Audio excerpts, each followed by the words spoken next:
Hey, what's going on, everybody? Welcome to Humanity Matters Weekly. I am your host, Dr. Philip Fletcher, and I am glad that you have taken the opportunity to check me out here on my channel, Dr. Philip Fletcher, YouTube. So, as always, I would encourage you to connect with me on any of my social media outlets. That includes Twitter, Facebook, obviously here on YouTube. Please subscribe. Trying to hit that 200 by the end of July, as well as on my website, philipfletcher.org. That's philipfletcher2ls.org. Check me out on Patreon. If you go over to Patreon, you can just put in my name, put in Humanity Matters. And I would love for you to join me in becoming a monthly supporter at $5. $5 a month. That's like cup of coffee. It's giving up one day of coffee or 1 hour of coffee, depending on how much you drink, or I don't know, eating fast food or something like that. Help me as I continue to support and put out ideas regarding human flourishing. That's why we're here. Talk about nonprofit leadership, faith and philosophy, social issues, gauging ideas on what it means to be human. So great interviews. You can always check those out on the YouTube channel. Also on my podcast over at anchor.fm or wherever you get your podcast content. So if you want to support the work that I am doing, hit me up on Patreon. Also, I've got sponsorships available. Got some new sponsors coming up and doing some interviews and profiling the services that they provide. And it's your opportunity as well. So if you want to be a long-term sponsor, hit me up. Just email me. I'll be glad to connect with you. So today we're going to talk about memes. So there's a lot of great memes that have come out. Well, I don't know, great. Interesting memes. Let me check myself. All right. A lot of interesting memes that have come out really in the last week or so. Right. But I wanted to really look at two. One dealing with the Olympics and another dealing with the DMV. Now, if you follow me for any type, especially on Facebook, I have this level of just regarding the Department of Motor Vehicles, right? I don't understand it. I don't understand why they exist. I mean, all types of justifications can be created, to maintain the roads and so on and so forth, right? But at the end of the day, this is what happens. And I thought this was an awesome meme, right? So great cartoon, okay? And, this guy's at the Department of Motor Vehicles, right? And it says this: your compulsory education makes you believe we provide a legitimate service, right? Interesting sign. Your compulsory education, so what they're talking about, public school, right? Makes you believe we provide a legitimate service. Wait, it makes you believe, right? I think that's code word for propaganda. So you got public education. Public education is compulsory, right? So you don't have a choice, right? You got to seek permission to get out of public education. All right. It makes you believe we, who's the we, the Department of Motor Vehicles, a state agency, provide a legitimate service. Well, what is that service? Well, we jump over. We see the customer. That's you or me. Your legal driving age. You own a vehicle.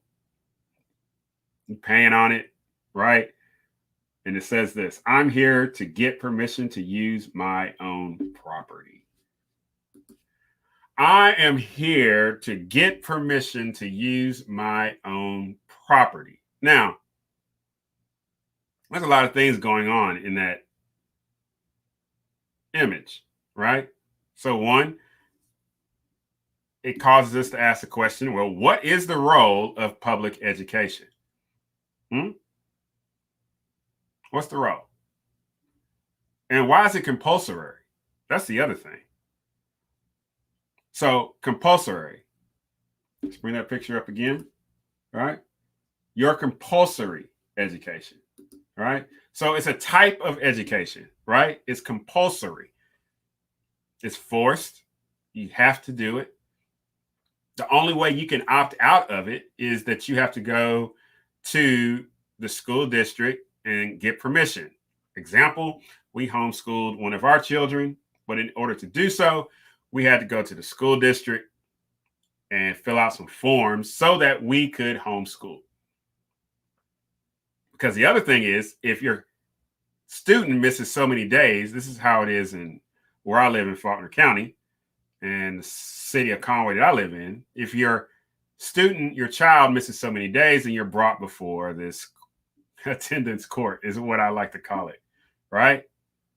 You get this hate mail, your child has missed X amount of days, they missed this many, then you have to appear downtown, so on and so forth. All that to say, education is compulsory. Public education is compulsory. You have to go to a taxpayer funded school.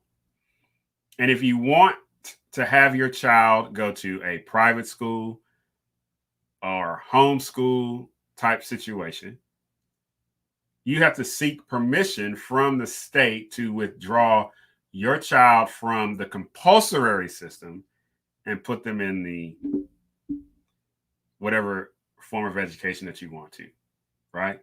So it's compulsory. But the second thing about this is that this compulsory education has a goal, right?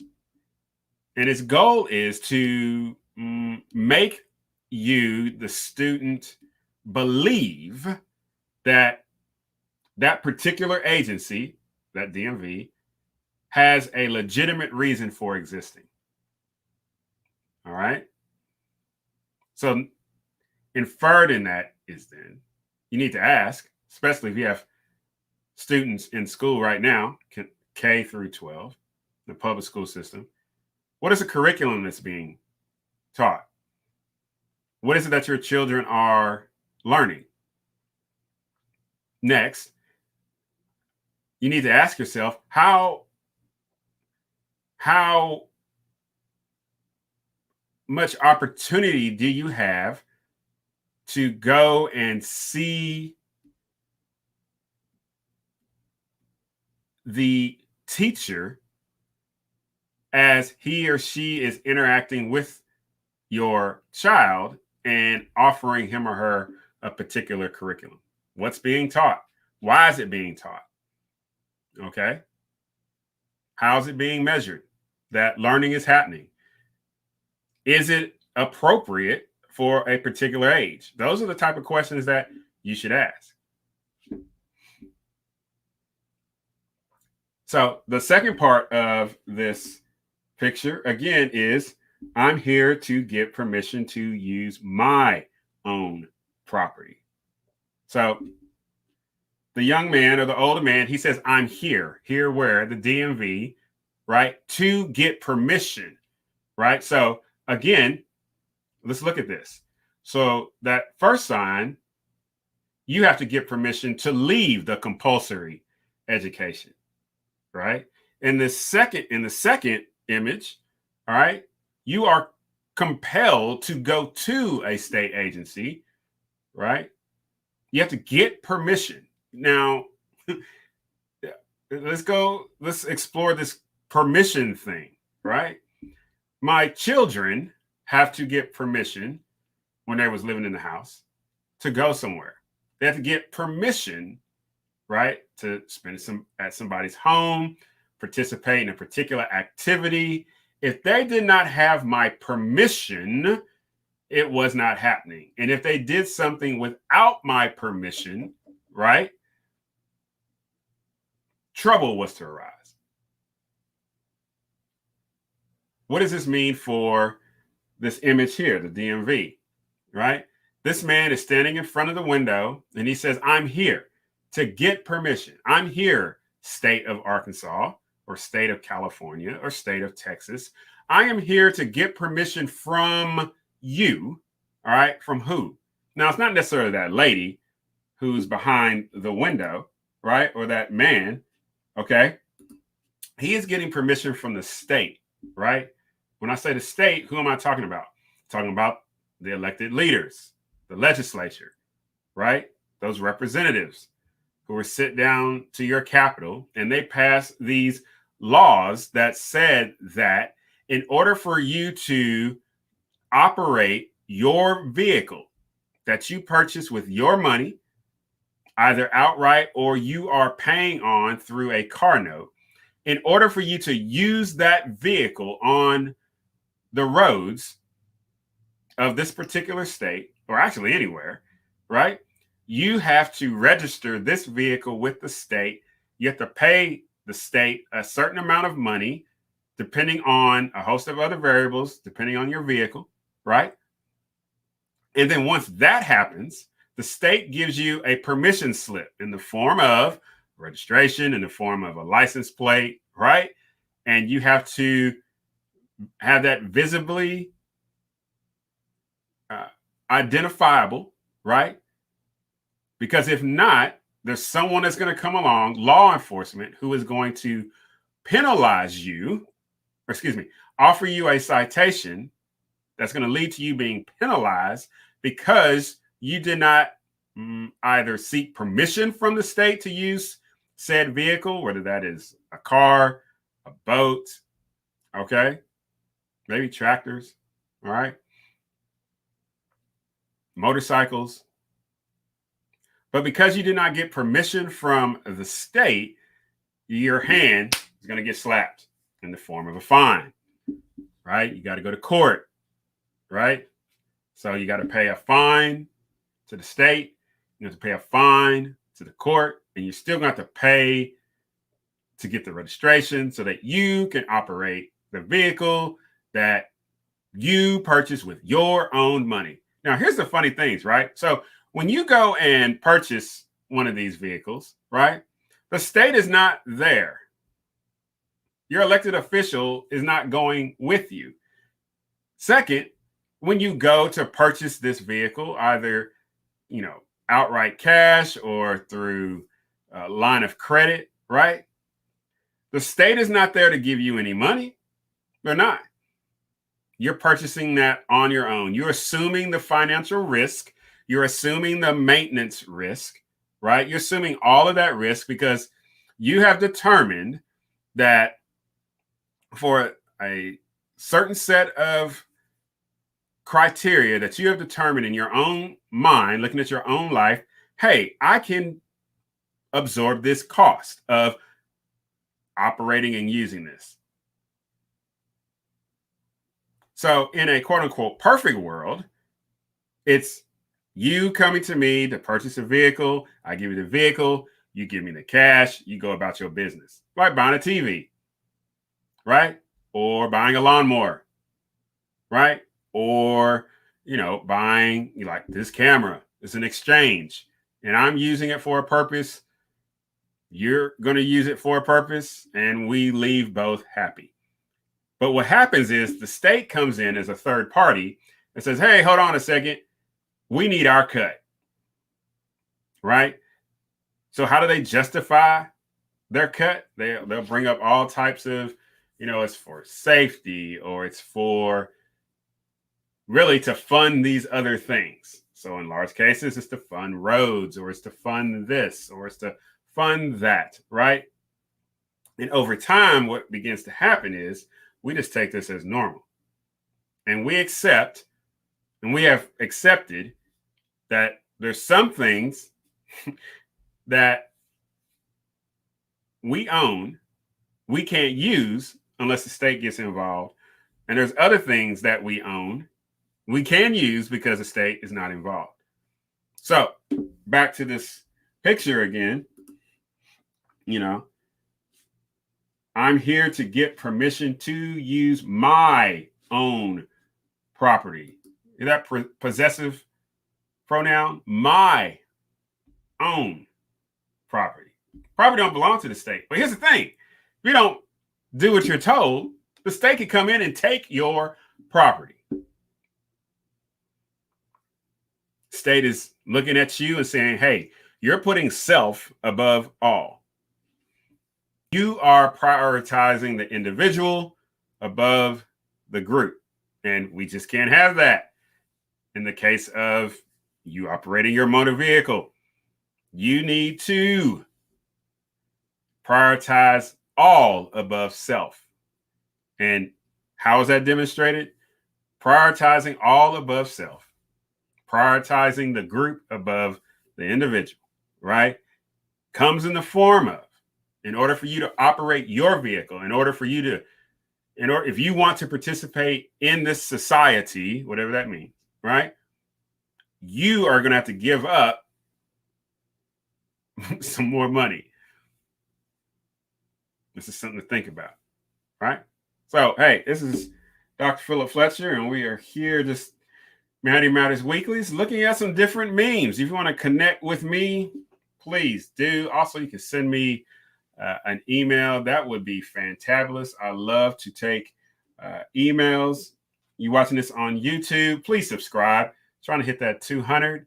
That would be fantabulous.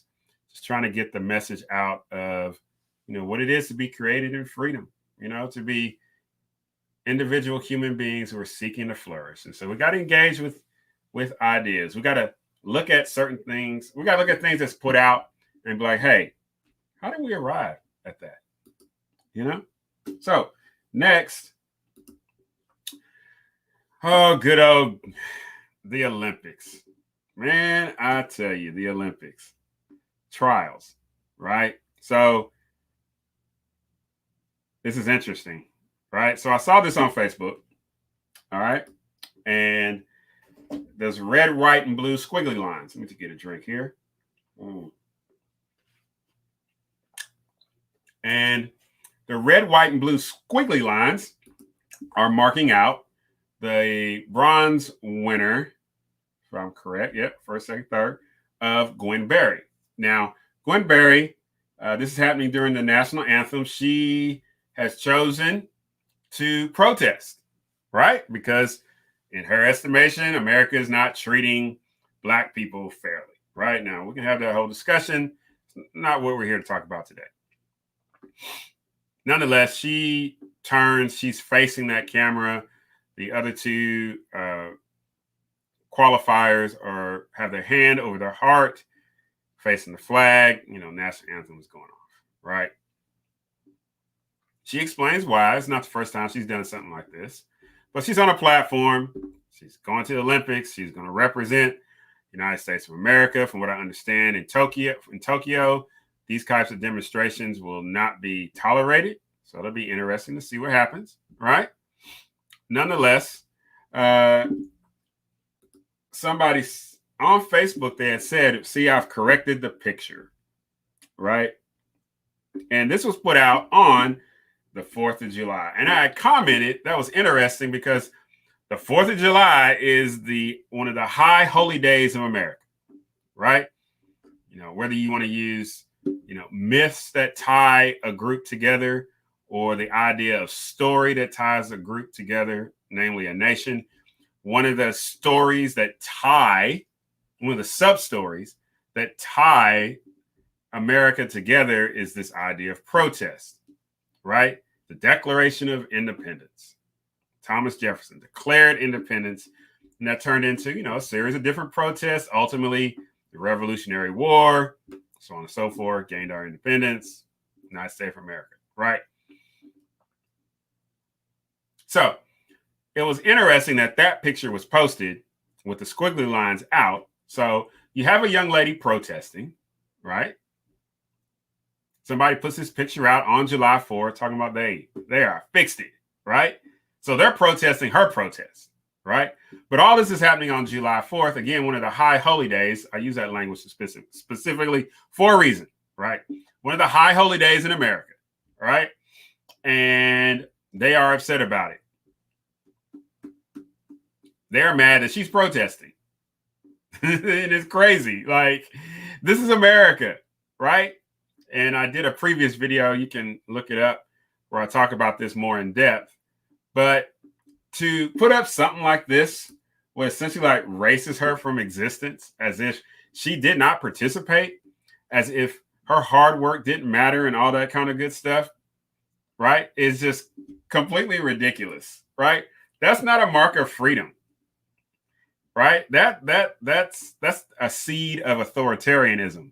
That's a seed of tyranny when you do not accept a competing idea.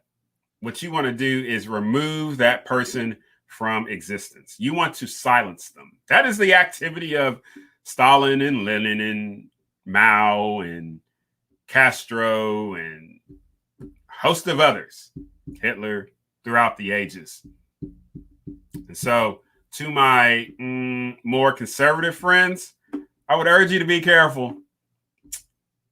Be careful, right? Because you already get that charge of being accused of being fascist types, just like the left gets accused of being communist, socialist, communist types, right?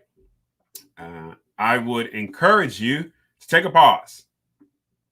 All right. One of the marks of maturity, especially when it comes to talking about free speech, and I'm an absolute free speech type person, right? 3 things I talked about is reflection, right? Restraint, responsibility. Reflect on what you're about to say, right? Maybe show some restraint. Maybe it's not the proper time or the proper place, right? Proper audience, right? So you may need to show some restraint, right? And if you do say it, right, after you've done the reflection, after you've chosen, I'm going to push past the restraint, I'm going to say it, you got to take responsibility, right? And so I say that to the young girl here, Miss Gwen Berry, all right? Continue to practice reflection as to why you're doing what you're doing. You may need to show some restraint. Don't mean you're selling out, right? Don't mean you're selling out, but you may need to show some restraint in order to continue to get your message across. But obviously, you got to take responsibility for what you say, right? So those are the 2 memes that I just wanted to talk about today. Kind of crazy. As we're heading into the second part of the year, I hope that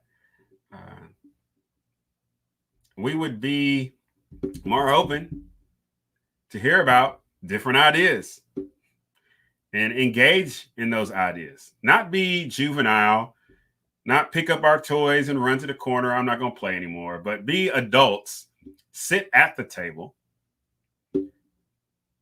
and use reason, logic, ask questions, practice Socratic method, right? Do Sowellian type questions. That's what I call it now. Thomas Sowell has got some great questions that he brings about. And I think it's very important to help in our discussions, especially with different ideas. And those Sowellian questions, these are what I seek to use. And it's 4 is, what do you mean? Compared to what? What are the hard facts? At what cost? And actually, I add a 5th one. How does this affirm the dignity and worth of human beings? Right? So those 5 questions, right? Call them Sowellian type questions plus 1, right? Dr. Field, Dr. Sowell. Anyways, so hey, thank you for joining me for this Humanity Matters Weekly. All right. If you got any questions or anything like that, always, hit me up by email, humanitymatterspodcast@gmail.com. That's humanitymatterspodcast@gmail.com. Again, you can connect with me on social media. Okay. On any of these various platforms, I would greatly appreciate it. Subscribe. YouTube channel. I'm going to keep pushing that. Also, you can find me on Anchor podcast as well. Different types of content. Also, find me on Patreon. Support $5 a month. Greatly appreciated.